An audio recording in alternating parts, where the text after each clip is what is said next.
വരാൻ പോകുന്ന പാർലമെൻറ്റ് തിരഞ്ഞെടുപ്പിൽ കേരളത്തിലും പ്രധാന മത്സരം ഇടതുപക്ഷ മുന്നണിയും ഐക്യജനാധിപത്യ മുന്നണിയും തമ്മിലാണെന്ന് ഏവർക്കും അംഗീകരിക്കാവുന്ന രാഷ്ട്രീയ വസ്തുതയാണ്.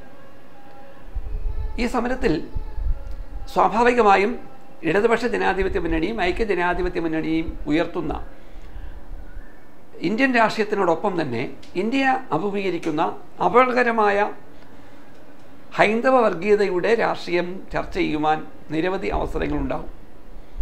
ഹൈന്ദവ മതമൗലികവാദത്തെ ചെറുത്തു തോൽപ്പിക്കുവാൻ ദേശീയമായി ആർക്കാണ് കഴിയുക എന്ന ചോദ്യത്തിന് സ്വാഭാവികമായും കമ്മ്യൂണിസ്റ്റ് പാർട്ടിയേക്കാൾ എണ്ണം കൊണ്ട് ശക്തമായ വിവിധ സംസ്ഥാനങ്ങളിൽ ഏറെ വേരുകളുള്ള കോൺഗ്രസ്സിന് കഴിയുമെന്ന് പറയുമ്പോഴും കോൺഗ്രസിൻ്റെ വർഗീയതയോടുള്ള അഴകുഴഞ്ഞൻ സമീപനം പലപ്പോഴും ഒട്ടേറെ അപകടങ്ങൾ രാജ്യത്തിന് വരുത്തി വച്ചിട്ടുണ്ടെന്ന് നമുക്കറിയാം. ഇത്രയും പറയുന്നത് കേരളത്തിലെ വരാൻ പോകുന്ന പാർലമെൻറ്റ് തിരഞ്ഞെടുപ്പിൽ വേണമെങ്കിൽ കോൺഗ്രസ്സുകാർക്ക് കമ്മ്യൂണിസ്റ്റുകാരോടൊപ്പം ഒന്നിച്ചു നിൽക്കാമെന്ന KPCCയുടെ ഇന്നത്തെ പ്രസിഡൻറ്റും മലബാറിലെ സ്വാതന്ത്ര്യസമര സേനാനിയുടെ മകനുമായ ശ്രീ മുല്ലപ്പള്ളിയുടെ ആഗ്രഹം ഏറെ കൗതുകരമായ ചർച്ചകൾക്ക് വിധേയമാക്കേണ്ടതാണ്. നമുക്കറിയാവുന്നതുപോലെ ശ്രീ മുല്ലപ്പള്ളി അദ്ദേഹത്തിൻ്റെ ആഗ്രഹത്തിൽ പ്രകടിപ്പിക്കുന്നത് കേരളത്തിൽ കമ്മ്യൂണിസ്റ്റ് പാർട്ടികളുമായി ഐക്യത്തിലാകാം, പക്ഷേ കമ്മ്യൂണിസ്റ്റ് പാർട്ടികൾ അവർ ആയുധം താഴെ വെക്കണം എന്ന അദ്ദേഹത്തിൻ്റെ വിശദീകരണം തീർച്ചയായും കേരള രാഷ്ട്രീയത്തിൽ പലപ്പോഴും നടക്കുന്ന കൊലപാതക രാഷ്ട്രീയത്തിൻ്റെ അംശങ്ങളെ ചർച്ചയ്ക്ക് വിധേയമാക്കുവാൻ ഇടയുണ്ടാക്കുന്നുണ്ട്. കേരള രാഷ്ട്രീയത്തിൽ നിരന്തരമായ സംഘർഷങ്ങൾ ഉണ്ടാകാറുണ്ട്. കേരളത്തിലെ സംഘർഷങ്ങൾക്ക് രാഷ്ട്രീയ മുഖമാണുള്ളതെങ്കിൽ രാജ്യത്തിൻ്റെ വിവിധ സംസ്ഥാനങ്ങളിൽ നടക്കുന്ന സംഘർഷങ്ങൾക്ക് വർഗീയ മുഖമാണുള്ളത്.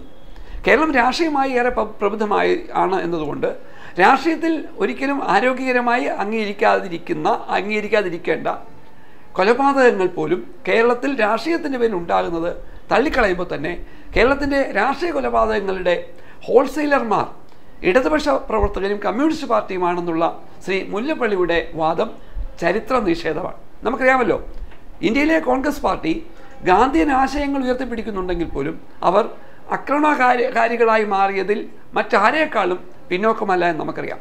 കേരളവുമായി വൈകാരിക ബന്ധമുള്ള ശ്രീ സഫ്ദർ ഹഷ്മി കൊല ചെയ്യപ്പെട്ടത് ഒരു ജനുവരി 1-ാം തീയതി പുതിയൊരു വർഷത്തിൻ്റെ പുലരിയിൽ ഡൽഹിയിലെ തൊഴിലാളികളുടെ പ്രശ്നങ്ങൾ അവതരിപ്പിക്കുന്ന ഒരു നാടകം അവതരിപ്പിച്ചുകൊണ്ടിരുന്നപ്പോഴായിരുന്നു. അവിടെ കൊലപാതകം നടത്തിയത് കോൺഗ്രസ്സുകാരാണ്. സിഖ് കലാപവുമായി ബന്ധപ്പെട്ട് 3000-ലധികം ആളുകളെ കൊല ചെയ്തതിൽ നിർണായക പങ്ക് വഹിച്ച കോൺഗ്രസ്സുകാരിൽ പലരും ഇപ്പോൾ ശിക്ഷ ഏറ്റുവാങ്ങാനുള്ള തയ്യാറെടുപ്പിലാണ്. കേരളത്തിലേക്ക് വന്നാൽ രാഷ്ട്രീയ കൊലപാതകങ്ങളുടെ തുടക്കമെന്ന് പറയാവുന്ന 1948 ഒരു കൊലപാതകമുണ്ട്. കേരളത്തിലെ പ്രമുഖനായ കോൺഗ്രസിൻ്റെ നേതാവും കേരളത്തിൽ കോൺഗ്രസിൻ്റെ ചരിത്രം എഴുതുകയും ചെയ്ത പിൽക്കാലത്ത് കോൺഗ്രസ് വിട്ട കമ്മ്യൂണിസ്റ്റ് പാർട്ടിയിൽ പ്രവർത്തിക്കാൻ വന്ന ശ്രീ മൊയാരത്ത് ശങ്കരനെ കൊല ചെയ്തത് കേരളത്തിലെ കോൺഗ്രസ്സുകാരാണ്, നമ്മൾ മറക്കരുത്.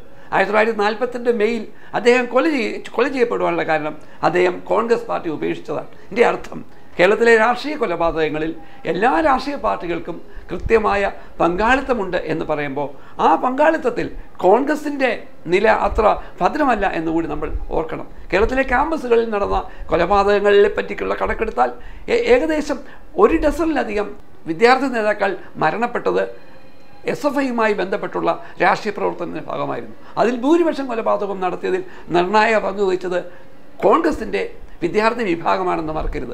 പറഞ്ഞതിൻ്റെ അർത്ഥം കേരളത്തിൻ്റെ രാഷ്ട്രീയം തീർച്ചയായും 2-3 ധാരകളായി തുടരുകയാണ്. ഇടതുപക്ഷം മുന്നോട്ട് വെക്കുന്ന ഒരു മതനിരപേക്ഷ രാഷ്ട്രീയം, ആഗോളവൽക്കരണത്തിനെതിരെയുള്ള സമീപനങ്ങൾ ഉൾക്കൊള്ളുന്ന ഇടതുപക്ഷ രാഷ്ട്രീയം, ആ രാഷ്ട്രീയത്തോട് പലപ്പോഴും കേരളത്തിലെ ഇടതുപക്ഷ പാർട്ടികൾ ഒത്തുതീർപ്പുകൾ നടത്തുന്നുണ്ടെങ്കിൽ പോലും അവർ ഉയർത്തുന്ന വിശാലമായ ഒരു സാമ്രാജ്യത്വ വിരുദ്ധ സമീപനത്തിനൊപ്പം വർഗീയ വിരുദ്ധ സമീപനത്തെയും കേരളത്തിലെ കോൺഗ്രസ് അത്ര കണ്ട് ആരോഗ്യകരമായി അംഗീകരിക്കുന്നവരല്ല. കോൺഗ്രസ് പൊതുവെ ദേശീയമായി ഉയർത്തുന്ന ആഗോളവൽക്കരണം BJP കൊണ്ടു നടക്കുന്ന ആഗോളവൽക്കരണം പോലെ തന്നെ അപകടകരമാണ്.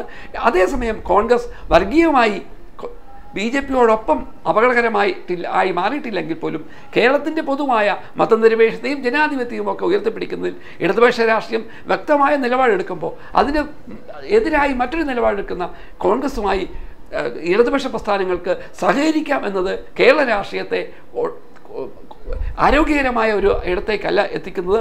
പറഞ്ഞു വന്നത്, കേരളത്തിലെ കോൺഗ്രസ്സുകാർക്ക് കമ്മ്യൂണിസ്റ്റ് പാർട്ടികൾ നേതൃത്വം കൊടുക്കുന്ന ഇടതുപക്ഷ പാർട്ടികളുമായി സഹകരിക്കാം, എന്നാൽ അവർ ആയുധം താഴെയിടണം എന്ന് പറഞ്ഞാൽ അർത്ഥം കേരളത്തിലെ കമ്മ്യൂണിസ്റ്റ് പാർട്ടികളെല്ലാം കലാപം നടത്തുവാൻ മുന്നിൽ നിൽക്കുന്നവരാണെന്നുള്ള ധ്വനി വീണ്ടും ഉയർത്തുവാൻ ശ്രീ മുല്ലപ്പള്ളി നടത്തുന്ന ശ്രമത്തിൻ്റെ ഭാഗമാണ്. ഇത് അംഗീകരിക്കുവാൻ ജനാധിപത്യ ബോധമുള്ള രാഷ്ട്രീയത്തിൻ്റെ ബാലപാഠങ്ങൾ അറിയുന്ന ഒരാളും അംഗീകരിക്കുന്നില്ല. കേരള രാഷ്ട്രീയത്തിൽ നടന്നുകൊണ്ടിരിക്കുന്ന കൊലപാതക രാഷ്ട്രീയത്തിൽ ഇടതുപക്ഷ പ്രസ്ഥാനങ്ങൾക്കും RSSനും എന്നതുപോലെ കോൺഗ്രസും വേണ്ട വിധത്തിലുള്ള സംഭാവനകൾ ചെയ്തവരാണ്. അത് മറന്നുകൊണ്ടുള്ള ശ്രീ മുല്ലപ്പള്ളിയുടെ പ്രസ്താവന കലക്കവെള്ളത്തിൽ നിന്ന് മീൻ പിടിക്കാനുള്ള ശ്രമമായി നാം മനസ്സിലാക്കണം.